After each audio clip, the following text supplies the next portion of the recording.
ላምላችኋለሁ ባለፈው ክፍል 3 ስሙ በሚል አይተናል። ዛሬ ደግሞ ክፍል 4ን እናያለን ማለት ነው። ስሙ የእግዚአብሔርን አዲሱን ስም ማወቅ። የእግዚአብሔር አዲሱ ስም ማወቅ ማለት እንድታውቁ ነው። የእግዚአብሔር አዲሱ ስም ማን ነው የሚለውን እናያለን ማለት ነው። ሞገዱንም እንዲተም ባህርንም የሚያናውጥ አምላክ እግዚአብሔር እኔ ነኝ። ስሜም የሰራዊት ጌታ እግዚአብሔር ነው። ደስ አይልም? የሰራዊት ጌታ እግዚአብሔር ነው። ያ በብሉይ ኪዳን ስሜ እያለ ሲናገር የነበረው በአዲስ ኪዳን የተገለጠው የሰራዊት ጌታ እግዚአብሔር ነው። ሌላ ቦታ ሌላ እግዚአብሔርን እንዳትፈልጉ ወንድሞቼ፣ እንዳትታለሉ። ሐዋርያትና ነቢያት የመሰከሩለት ጌታ አምላክ ስሙ የሰራዊት ጌታ የተባለው ኢየሱስ ክርስቶስ ነው። ጳውሎስ ሲናገር ኢየሱስ ክርስቶስ ጌታ እንደሆነ ሰው በልቡ አምኖ በአፉ መስክሮ ይድናል አለ። ስለዚህ ኢየሱስ ክርስቶስ ጌታ ነው፣ የሰራዊት ጌታ ነው። ሌላ ጌታ የለም፣ ሌላ እግዚአብሔር የለም፣ ሌላ አምላክ የለም። ስሙ የተባለው በብሉይ ኪዳን እግዚአብሔር ኢየሱስ ክርስቶስ፣ በአዲስ ኪዳን በሥጋ የተገለጠው ነው።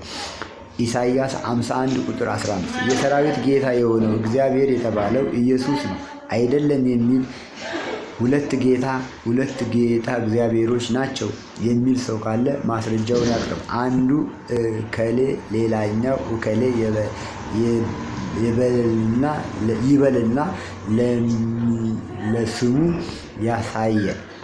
ስሙ የሚለውን ቃል ያሳያል። ለከሌ ነው የሚል እኔ ከቃሉ እያሳየው ጌታ እግዚአብሔር አምላክ የሰራዊት ጌታ እግዚአብሔር አንዱ ኢየሱስ ነው እላለሁ።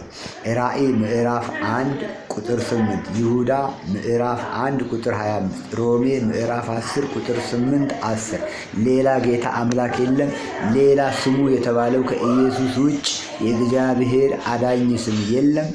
ሌላ ክፍል 5ን እቀጥላለሁ። ሌላ ጊዜ እናያለን። ፎሎ እና ሼር አድርጉኝ፣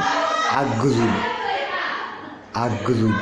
የትምህርት ችግር የለም ብያችኋለሁ። አግዙኝ ሰዎች። ይሄ ስሙ የተባለው እግዚአብሔር እንደሆነ ኢየሱስ እንደሆነ ሰዎች ማወቅ አለባቸው። ሌላ እግዚአብሔር የሚባል ሌላ እግዚአብሔር የሚጠራበት ስም እንደሌለ ከስሞች ሁሉ በላይ የሚጠራበት ጌታ እግዚአብሔር የተባለው ጌታ አምላክ የተባለው ኢየሱስ ክርስቶስ እንደሆነ መጽሐፍ ቅዱስን የብሉይ ኪዳንም የአዲስ ኪዳን ማስረጃ እያደረግኩ አቀርባለሁ። እናንተ እኔን ፎሎ በማድረግ ተባበሩ፣ አካውንቴን አሳድጉ። በዩቲዩብም በቲክቶክም ያላችሁ የምትከታተሉኝ እስከዛሬ ፎሎ እያደረጋችሁ ያላችሁትን በጣም ነው የማመሰግነው። ሰው የዘራውን ነው የሚያጭደው። ስለዚህ እናንተ ፎሎ አድርጉ። እኔ እግዚአብሔርን ቃል በእናንተ ላይ እዘራለሁ፣ በሌሎቹም ላይ እዘራለሁ። ይህንን ወንጌል የማታውቁ ሰዎችን ሙስሊሞችም፣ ኦርቶዶክሶችም፣ ፕሮቴስታንቶችም ብትሆኑ ከሐዋርያት ቤተክርስቲያን እኔ ከማምነው ቤተክርስቲያን ውጭ ያላችሁ ብትሆኑ ፎሎ አድርጉኝ። ግድ የላችሁም፣ ትጠቀማላችሁ። እኔ የምናገረው ቃል ሕያው የሆነውን የእግዚአብሔርን የሚሰራውን ቃል ነው። መልካም ጊዜ ይሁንላችሁ።